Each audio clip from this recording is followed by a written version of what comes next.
Howard Philip Lovecraft. L'affaire Charles Dexter Ward. Résultat et prologue. Un personnage fort étrange nommé Charles Dexter Ward a disparu récemment d'une maison de santé près de Providence, Rhode Island. Il avait été interné à Contrecœur par un père accablé de chagrin qui avait vu son aberration passer de la simple excentricité à une noire folie présentant à la fois la possibilité de tendances meurtrières et une curieuse modification du contenu de son esprit. Les médecins s'avouent complètement déconcertés par son cas, car il présentait des bizarreries physiques autant que psychologiques. En premier lieu, le malade paraissait beaucoup plus vieux qu'il ne l'était. À vrai dire, les troubles mentaux vieillissent très vite. Ceux qui en sont victimes, mais le visage de ce jeune homme de 26 ans avait pris une expression subtile que seule possèdent les gens très âgés. En second lieu, ses fonctions organiques montraient un curieux désordre. Il n'y avait aucune symétrie entre sa respiration et les battements de son cœur. Sa voix était devenue un murmure à peine perceptible. Il lui fallait un temps incontrôlablement long pour digérer. Ses réactions nervales aux stimulants habituels n'avaient aucun rapport avec toutes celles pathologiques ou normales que la médecine pouvait connaître. La peau était sèche et froide, sa structure cellulaire semblait exagérément grossière et lâche. Une grosse tache de naissance, en forme d'olive, avait disparu de sa hanche gauche, tandis qu'apparaissait sur sa poitrine un signe noir très étrange, qui n'existait pas auparavant. Tous les médecins s'accordent à dire que le métabolisme du sujet avait été retardé d'une façon extraordinaire. Sur le plan psychologique également, Charles Ward était unique. Sa folie n'avait rien de commun avec aucune espèce de démence consignée dans les traités les plus récents et les plus complets. Elle semblait être une forme mentale qui aurait fait de lui un génie ou un chef si l'on eût été bizarrement déformé. Le docteur Willett, médecin de la famille Ward, affirme que les facultés mentales du malade, si on les mesurait par ses réactions à tous les sujets autres que celui de sa démence, s'étaient bel et bien accrues depuis le début de sa maladie. Le jeune Ward avait toujours été un savant et un archéologue, et même ses travaux les plus brillants ne révélaient pas la prodigieuse intelligence qu'il manifesta au cours de son examen par les aliénistes. En effet, son esprit semblait si lucide et si puissant qu'on eut beaucoup de peine à obtenir l'autorisation légale de l'interner. Il fallut pour emporter la décision les témoignages de plusieurs personnes et la constatation de lacunes anormales dans les connaissances du patient. En dehors de son intelligence proprement dite, jusqu'au moment de sa disparition, il se montra lecteur omnivore et aussi brillant causeur que lui permettait sa faible voix. Des observateurs expérimentés, ne pouvant prévoir sa fuite, prédirent qu'il ne manquerait pas d'être bientôt rendu à la liberté. Seul le docteur Willett, qui avait mis au monde Charles Ward, et n'avait pas cessé depuis lors de surveiller son évolution physique et mentale, semblait redouter cette perspective. Il avait fait une terrible découverte qu'il n'osait révéler à ses confrères. En vérité, le rôle qu'il a joué dans cette affaire ne laisse pas d'être assez obscur. Il a été le dernier à parler au malade 3 heures avant sa fuite. Et plusieurs témoins se rappellent le mélange d'horreur et de soulagement qu'exprimait son visage à l'issue de cet entretien. L'évasion elle-même reste un des mystères inexpliqués de la maison de santé du Dr. Waite. Un des mystères inexpliqués de la maison. Une fenêtre ouverte à 60 pieds du sol n'offre pas une solution. Je répète, Une fenêtre ouverte à 60 pieds du sol, soit 30 mètres en français, n'offre pas une solution. Willett n'a aucun éclaircissement à donner, bien qu'il semble, chose étrange, avoir l'esprit beaucoup plus libre depuis la disparition de Ward. En vérité, on a l'impression qu'il aimerait en dire davantage s'il était sûr qu'un grand nombre de gens attacheraient foi à ses paroles. Il avait trouvé le malade dans sa chambre, mais peu de temps après son départ, les infirmiers avaient frappé en vain à la porte. Quand ils l'eurent ouverte, ils virent, en tout et pour tout, la fenêtre ouverte par laquelle une froide brise d'avril faisait voler dans la pièce un nuage de poussière d'un gris bleuâtre qui faillit les étouffer. Les chiens avaient aboyé quelque temps auparavant, alors que Willett se trouvait encore dans la pièce. Par la suite, les animaux n'avaient manifesté aucune agitation. On avertit aussitôt le père de Ward par téléphone, mais il montra plus de tristesse que de surprise lorsque le docteur Waite se présenta en personne à son domicile. Le docteur Willett se trouvait déjà sur les lieux, et les deux hommes affirmèrent n'avoir jamais eu connaissance d'un projet d'évasion. Seuls quelques amis intimes de Willett et de Monsieur Ward ont pu fournir certains indices, et ils paraissent beaucoup plus fantastiques pour qu'on puisse y croire. Un seul fait reste certain jusqu'aujourd'hui. On n'a jamais trouvé la moindre trace du fou échappé. Dès son enfance, Charles Dexter Ward manifesta une véritable passion pour l'archéologie. Ce goût lui était venu, sans aucun doute, de la ville vénérable où il résidait et des reliques du passé qui abondaient dans la vieille demeure de ses parents. À Prospect Street, au faîte de la colline, à mesure qu'elle avançait en âge, il se concentra de plus en plus aux choses d'autrefois, l'histoire, la généalogie, l'étude de l'architecture, du mobilier coloniaux, finirent par constituer son unique sphère d'intérêt. Il est important de se rappeler ses goûts pour tâcher de comprendre sa folie, car s'il n'en constitue pas le noyau, il joue un rôle de premier plan dans son aspect superficiel.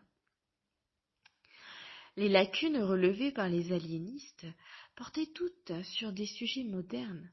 Elles étaient invariablement compensées par des connaissances extraordinaires concernant le passé, connaissances soigneusement cachées par le patient, mais mises à jour par des questions adroites.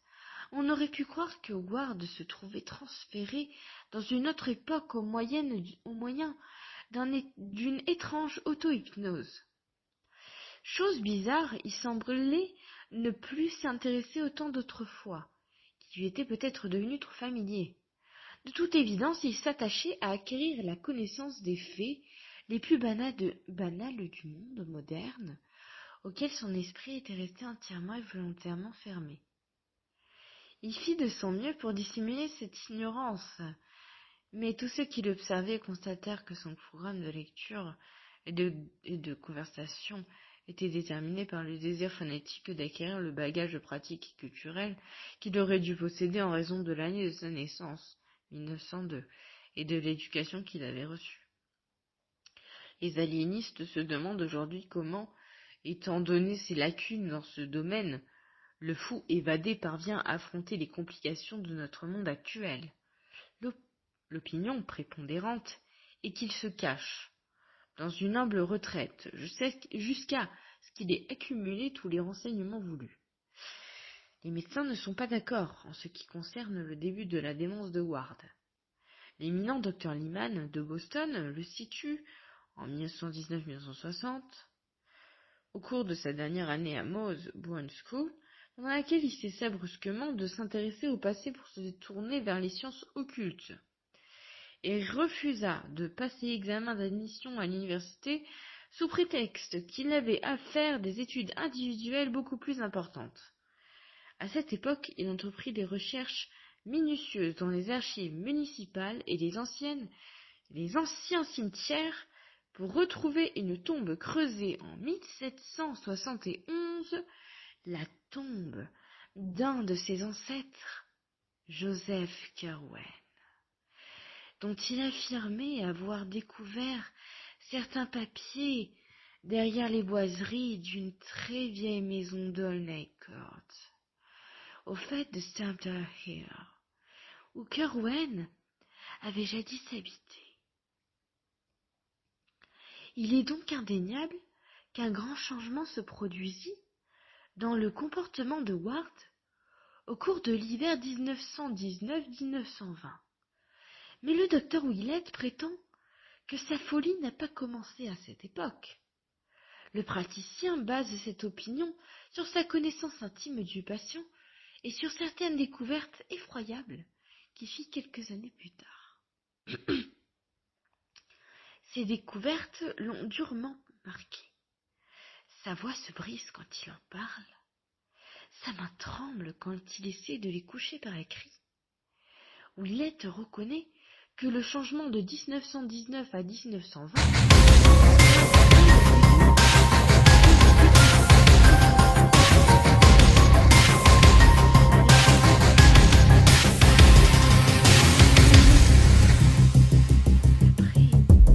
ces observations personnelles qu'il convient d'établir d'une distinction plus subtile, sans doute, le jeune homme avait toujours été d'humeur instable. Néanmoins, sa première métamorphose se représentait pas un accès de folie véritable. Elle était due simplement à ce que Ward avait fait une découverte susceptible d'impressionner profondément l'esprit humain. La démence véritable vint quelques années plus tard quand Ward eut trouvé le portrait et les papiers de Joseph Curwen, son ancêtre. Quand il eut effectué un voyage au pays lointain et psalmodié des invocations effroyables dans d'étranges circonstances, quand il eut reçu certaines réponses à ces invocations et rédigé une lettre désespérée, quand plusieurs tombes eurent été violées, quand la mémoire du patient commença à oublier toutes les images du monde moderne, tandis que sa voix s'affaiblissait et que son aspect physique se modifiait, c'est seulement au cours de cette période, déclare Willett, que le personnage de Ward prit un caractère cauchemardesque. On ne saurait mettre en doute que le patient ait fait, comme il l'affirme, une découverte cruciale. En premier lieu, 2 ouvriers étaient auprès de lui. Quand il trouva les papiers de Joseph Curwen, son ancêtre, au second lieu, le jeune homme montra au médecin ces mêmes documents, qui semblaient parfaitement authentiques. Les cavités où Ward prétendait les avoir découvertes sont une réalité visible. Il y a eu, outre les coïncidences mystérieuses des lettres d'Horn et de Hutchinson, le problème de l'écriture de Curwen, et ce que révèlent les détectives au sujet du docteur Helen, sans oublier le terrible message en lettres médiévales minuscules, trouvé dans la poche de Willett quand il reprit conscience. Après sa terrifiante aventure, enfin et surtout, il y a les 2 épouvantables résultats obtenus par le docteur grâce à certaines formules, résultats qui prouvent bien l'authenticité des papiers et leurs monstrueuses implications. Il faut considérer l'existence de Ward avant sa folie comme une chose appartenant à un passé lointain. À l'automne 1918, très désireux de subir l'entraînement militaire qui faisait fureur à cette époque, il avait commencé sa première année à l'école Moosebourne, située près de sa maison. Le vieux bâtiment, construit en 1819, et le vaste parc qui l'entoure, avaient toujours eu beaucoup de charme à ses yeux. Il passait tout son temps à travailler chez lui, à faire de longues promenades, à suivre des cours et à rechercher des documents généalogiques. et archéologiques dans les différentes bibliothèques de la ville. On peut encore se le rappeler, tel qu'il était en ce temps-là, grand, mince, blond, un peu voûté, assez négligemment vêtu, donnant une impression générale de gaucherie et de timidité. Au cours de ses promenades, il s'attachait toujours à faire surgir des innombrables reliques de la vieille cité, une image vivante et cohérente des siècles passés. Sa demeure, vaste bâtisse de l'époque des rois Georges, se dressait au sommet de la colline abrupte, à l'est de la rivière. Les fenêtres de derrière lui permettaient de voir la masse des clochers, des dômes et des toits de la ville basse, et les collines violettes de la campagne lointaine. C'est là qu'il était né. Partant du porche classique de la façade en briques à double baie, sa nourrice l'avait emmené dans sa voiture jusqu'à la petite ferme blanche, vieille de 2 siècles, que la ville avait depuis longtemps enserrée dans son étreinte, puis jusqu'au majestueux bâtiment de l'université, le long de la rue magnifique où les grandes maisons de briques, les petites maisons de bois aux porches ornés de colonnes doriques, rêvent au milieu de leurs cours spacieuses et de leurs vastes jardins. Sa voiture avait également roulé dans Cockdown Street, un peu plus bas sur le flanc de la colline, où toutes les maisons du côté et se trouvaient sur de hautes terrasses. Elles étaient en général beaucoup plus vieilles que celles du sommet, car la ville avait grandi de bas en haut. La nourrice avait coutume de s'asseoir sur un des bancs de Prospect Terrace pour bavarder avec les agents de police, et l'un des premiers souvenirs de l'enfant était un océan confus de clochers, de dômes, de toits, de collines lointaines, qu'il aperçut depuis cette grande plateforme, par un après-midi d'hiver, baigné d'une lumière violette et se détachant sur un couchant apocalyptique de rouge, d'or, de mauve et de vert. Lorsque Charles eut grandi, il s'aventura de plus en plus bas sur les flancs de cette colline, presque à pic, atteignant chaque fois des parties de la ville plus anciennes et plus curieuses. Il descendait prudemment la pente quasi verticale de Jenkins Street pour gagner le coin de Bonaparte Street. Là, il trouvait devant lui une vieille maison de bois à la porte ornée de pilastres ioniens. Et, à côté de lui, la grande maison du juge Duffer, qui conservait encore quelques vestiges de sa splendeur défunte. Cet endroit se transformait peu à peu en taudis, mais les ormes gigantesques lui prêtaient la beauté de leurs ombres, et l'enfant se plaisait à errer en direction du sud, le long des demeures de l'époque pré-révolutionnaire, pourvues de grandes cheminées centrales et de portails classiques. Vers l'ouest, la colline s'abaissait en pente raide, jusqu'au vieux quartier de Town Street, qui avait été bâti au bord de la rivière en 1636. Là se trouvaient d'innombrables ruelles aux maisons entassées les unes sur les autres, et malgré l'attrait qu'elles exerçaient sur le jeune Ward, il hésita longtemps avant de s'y hasarder, par crainte d'y découvrir des terreurs inconnues. Il préférait continuer à parcourir Benefit Street, en passant devant l'auberge branlante de la Boule d'Or, où Washington avait logé, à Meeting Street. Il regardait autour de lui. Vers l'est, il voyait l'escalier de pierre auquel la route devait recourir pour gravir la pente. Vers l'ouest, il apercevait la vieille école, aux murs de briques, qui fait face à l'antique auberge de la Tête de Shakespeare. où l'on imprimait avant la Révolution la Gazette de Providence. Venait ensuite la première église baptiste dite de 1775, avec son merveilleux clocher, construit par Gibbs. À cet endroit, en direction du sud, le district devenait plus respectable. Mais les vieilles ruelles dégringolaient toujours la pente vers l'ouest. Spectrales, hérissées de toits pointus, elles plongeaient dans le chaos de décomposition iridescente, du vieux port avec ses appontements de bois pourris, ses magasins de fournitures maritimes, aux fenêtres encrassées, sa pollution polyglotte, aux vices sordides. À mesure qu'il devenait plus grand et plus hardi, le jeune Ward s'aventurait dans ce maelstrom de maisons branlantes, de fenêtres brisées, de balustrades tordues, de visages basanés et d'odeurs indescriptibles.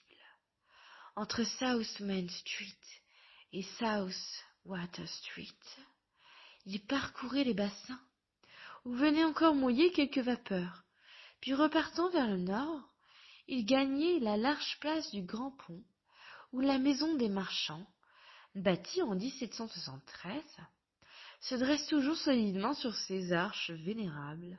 Là, il s'arrêtait pour contempler la prodigieuse beauté de la vieille ville aux multiples clochers.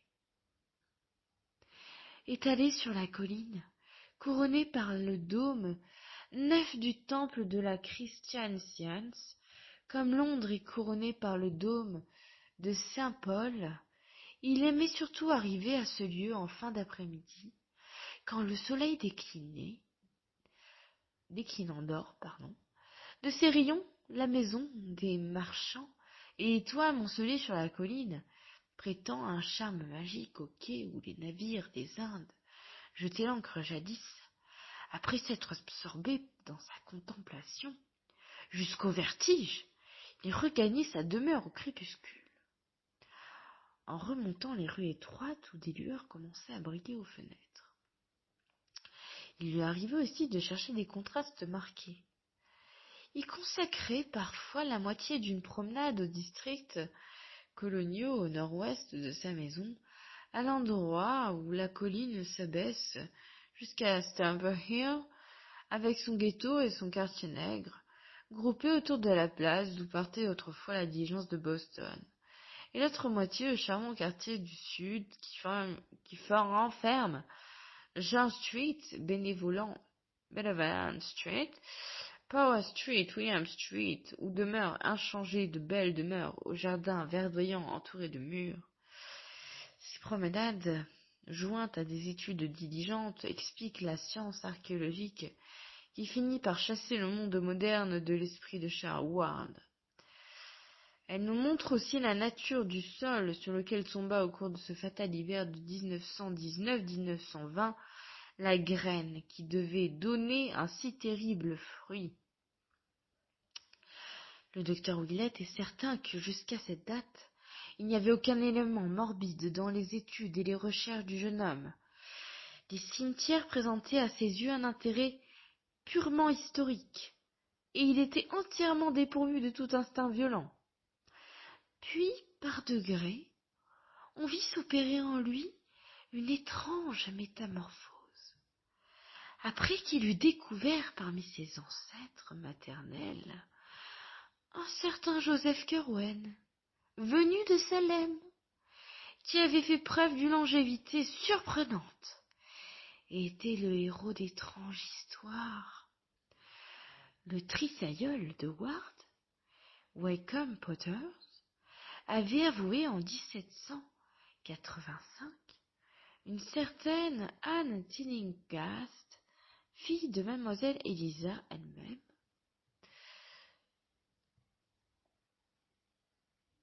fille du capitaine James Tillinghast. Le nom du père ne figurait pas dans les papiers de la famille. À la fin de 1918, en examinant un volume manuscrit des archives municipales, le jeune généalogiste découvrit une inscription mentionnant un changement légal de nom par lequel, en l'an 1772, mademoiselle Eliza Curwen épouse de Joseph Curwen, avait repris ainsi que sa fille Anne, âgée de 7 ans, le nom de son père, le capitaine Tillinghast.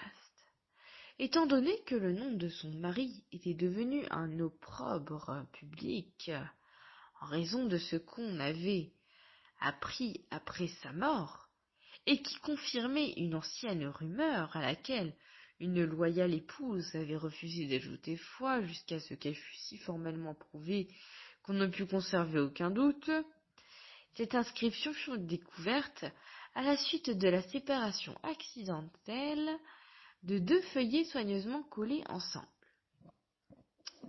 Charles Ward comprit tout de suite qu'il venait de se trouver un ailleurs jusqu'alors inconnu. Ceci le troubla, d'autant plus qu'il avait déjà entendu de vagues rumeurs concernant ce personnage, dont il semblait qu'on eût voulu effacer officiellement le souvenir. Jusqu'alors, Ward s'était contenté de bâtir des hypothèses plus ou moins fantaisistes au sujet du vieux Joseph Curwen. Mais, dès qu'il eut découvert le lien de parenté qui les unissait, il entreprit de rechercher systématiquement tout ce qu'il pourrait trouver. Il réussit, au-delà de ses plus grands espoirs, des lettres, des mémoires, des journaux intimes enfouis dans les greniers de Providence et d'autres villes, recélaient des passages révélateurs que leurs auteurs avaient jugé inutile de détruire. Mais les documents les plus importants, ceux qui, selon le docteur Willett, causèrent la perte de Ward, furent trouvés par le jeune homme en août 1919, derrière les boiseries d'une maison délabrée d'Aulnay Court. Chapitre 2.